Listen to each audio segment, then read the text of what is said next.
بلکہ ارشاد فرمایا کہ جب تمہاری موت ہو تو عالم یہ ہو کہ تمہارا سر سجدے میں ہو، تمہارے جسم سے روح الگ ہو رہی ہو، تمہارا جسم جو ہے وہ روح سے الگ ہو رہا ہو، تمہارے ہونٹوں پر کلمہ طیبہ ہو، تمہارے جسم سے روح الگ ہو رہی ہو، تمہارے جسم پر جو ہے روح الگ ہو رہی ہو، تمہارا جسم سجدے کی حالت میں ہو اور تمہارے جسم سے روح نکالی جا رہی ہو، تم ماں باپ کی خدمت میں ہو، تمہارے جسم سے روح کو الگ کیا جا رہا ہو، تمہارا ہاتھ جو ہے غریبوں کی مدد میں ہو، تمہارے جسم سے روح نکالی جا رہی ہو، تم کسی ننگے کو کپڑا پہنا رہے ہو، تمہارے جسم سے روح نکالی جا رہی ہو، تم کسی بھوکے کو کھانا کھلا رہے ہو اور تمہارے جسم سے روح نکالتی جا رہی ہو، تم کسی انصاف کی گھڑی کو لے کر فیصلہ کر رہے ہو، تمہارے جسم سے تمہاری روح نکالی جائے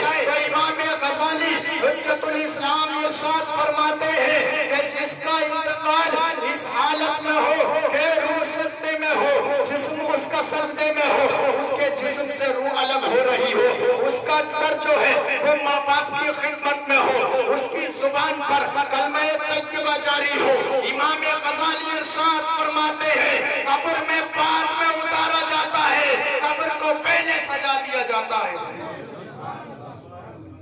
اور اللہ موت کی دعا مت مانگو،